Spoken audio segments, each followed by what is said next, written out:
Hello students, अपने MSc final का topic करेंगे और मैं आपको सिलेबस करवाऊंगा सॉलिड स्टेट फिजिक्स का। और अपने पास जो 5 यूनिट है इसको मैं पूरा कंप्लीट करवा दिया जाएगा आपको। और सबसे पहले अपने बात करेंगे सॉलिड स्टेट फिजिक्स की फर्स्ट यूनिट है अपने पास, तो इसके इंट्रोडक्शन यूनिट है जो आप बीएससी फाइनल ईयर में भी लगभग ये पढ़ चुके हैं और थोड़ा सा ही एक्स्ट्रा इसमें कुछ आएगा। तो सबसे पहले बात करते हैं लैटिस की। तो लैटिस क्या होता है और एक बेसिस क्या होता है और क्रिस्टल किस प्रकार से बनता है। तो यहाँ पे देखिए लैटिस, तो लैटिस क्या अपने पास, lattice is the arrangement of imaginary points at surrounding identically.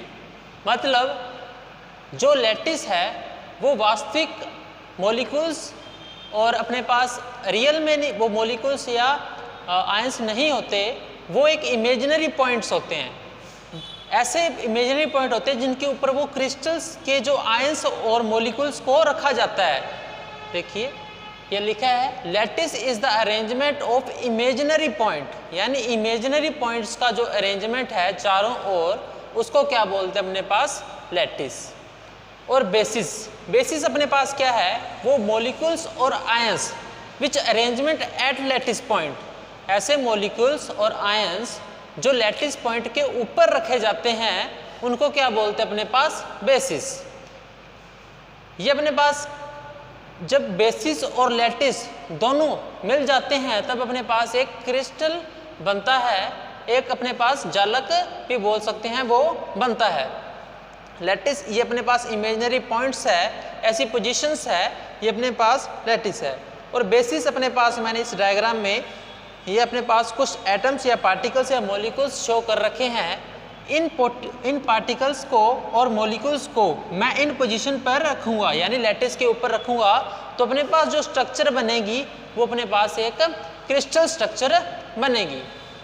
Next बात करते हैं, तो क्रिस्टल स्ट्रक्चर भी अपने पास दो तरह की होती है, एक क्रिस्टलाइन स्ट्रक्चर होती है, एक अपने पास अमॉर्फस स्ट्रक्चर होती है।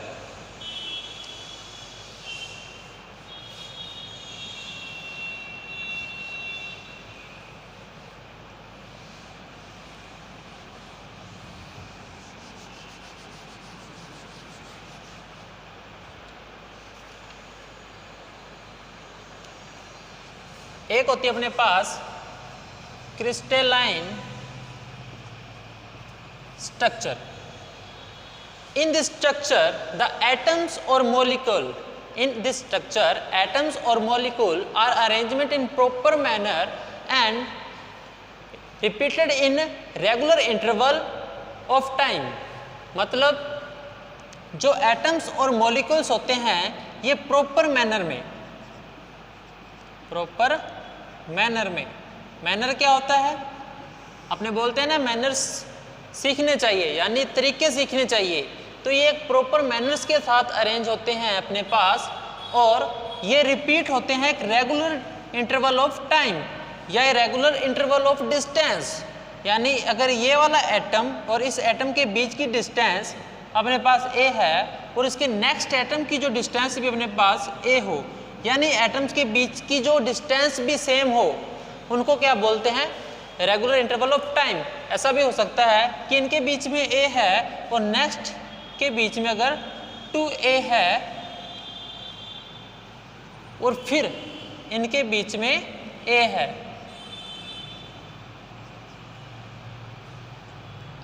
यहां से जहां तक ये a डिस्टेंस के लिए अपने पास एटम्स के बीच में जो डिस्टेंस आ रही थी और फिर 2a आई, फिर a आई, लेकिन रिपीट तो हुआ ना, इसके बाद नेक्स्ट फिर 2a आएगा, फिर a आएगा। इस प्रकार से एक प्रॉपर मैनर में और रेगुलर इंटरवल ऑफ टाइम के द्वारा ये रिपीट होते हैं, उसको बोलते हैं अपने पास क्रिस्टलाइन स्ट्रक्चर। जैसे अपने पास NaCl की स्ट्रक्चर होती है, ठीक है, NaCl स्ट्रक्चर को अपने पास क्रिस्टलाइन स्ट्रक्चर भी बोलते हैं, ठीक है। अगर आप इस ग्रुप में जुड़े हो या कमेंट बॉक्स में आप कमेंट कर सकते हो अगर आपको कोई डाउट हो, और आप इस NaCl के स्ट्रक्चर को बना के इस ग्रुप में आप सेंड कीजिए, ठीक है। अब सेकंड अपने इसके बाद आता है अमॉर्फस।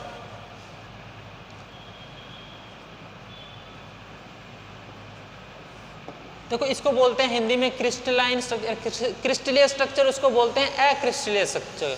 जैसा इसमें है इसके विपरीत होएगा सारा कुछ, यानी इसमें प्रॉपर मैनर है तो इसमें जो एटम्स होंगे वो प्रॉपर मैनर के साथ अरेंज नहीं होंगे और उनके बीच में जो रिपीट होने का जो टाइम है वो रेगुलर इंटरवल में नहीं होएगा, या वो अव्यवस्थित रूप से या कोटिक डिस्टेंस या कोटिक लाइक ए कोटिक्स अपने जिसको बोलते हैं उस प्रकार से ये अरेंज होएंगे। तो ये अपने पास एमोर्फस स्ट्रक्चर आएगी। ये एमोर्फस स्ट्रक्चर के रबर हो गया जैसे प्लास्टिक होगी, ये अपने पास एमोर्फस स्ट्रक्चर के अंदर इसके एग्जाम्पल के रूप में काइंड आते हैं। अब नेक्स्ट बात करते हैं क्रिस्टलाइन। अब अपने नेक्स्ट बात करेंगे क्रिस्टल ट्रांसलेशनल वेक्टर की। तो इसके के अंदर क्या होता है कि in a crystal the position of a lattice point with respect to another lattice point is called the vector, this vector is called the crystal translational vector. यानी एक लैटिस पॉइंट की दूसरे लैटिस पॉइंट की position के respect में जो position होएगी एक वेक्टर के द्वारा डिफाइन करते हैं, एक वेक्टर के द्वारा डिफाइन करते हैं जिसको बोलते हैं अपने पास क्रिस्टल ट्रांसलेशनल वेक्टर।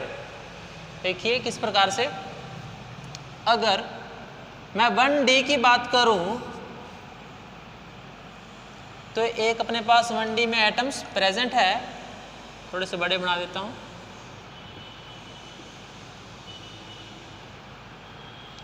इनके बीच की डिस्टेंस अपने पास A1 है, A2 है, सॉरी A1 ही होएगी सारों के अंदर, A1 इस प्रकार से अपने पास इसके अंदर डिस्टेंस है। तो अपने पास जो ट्रांसलेशनल वेक्टर आएगा इसके लिए वो अपने पास क्या आएगा 1 2 3 4 and 1 2 3 and 4, then T vector equal to 4A1, 4A1।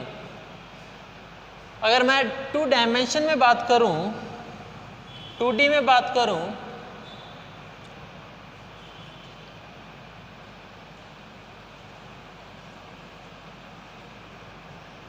इनके अंदर जो डिस्टेंस अपने पास A1 और A2 आएगी इस बार, A2 और A2, देन ट्रांसलेशन वेक्टर अपने पास आएगा। जैसे ये अपने पास इसके लिए अगर मैं 1D के लिए बात निकालूं तो इसके लिए अगर मैं बात करूं तो ये आएगा अपने पास 3A2।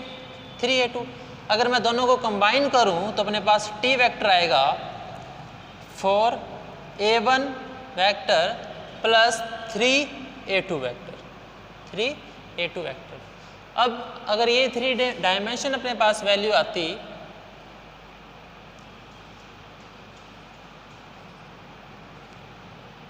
A3 और A3, देन 3A3, ये अपने पास ट्रांसलेशनल वेक्टर आता है और ये 1 नंबर या 2 नंबर में पूछ भी लिया जाता है। नेक्स्ट बात करें इसकी जनरल वैल्यू की यानी इसका फॉर्मूले की, तो अपने पास वो आता है T वेक्टर इक्वल M1, जो अपने पास M1 अपने पास कांस्टेंट आएगा, जो भी उसके नंबर ऑफ डिस्टेंस और एटम्स के बीच की डिस्टेंस आएगी, पार्टिकल्स की संख्या है जितनी भी, M1 A1 vector, M2 A2 vector और M3 A3 वेक्टर। ठीक है, ये अपने पास ट्रांसलेशन वेक्टर है। नेक्स्ट अपने बात करेंगे आगे इसके जैसे SCP BCC और स्ट्रक्चर्स के बारे में बात करेंगे। ओके, धन्यवाद। नेक्स्ट वीडियो में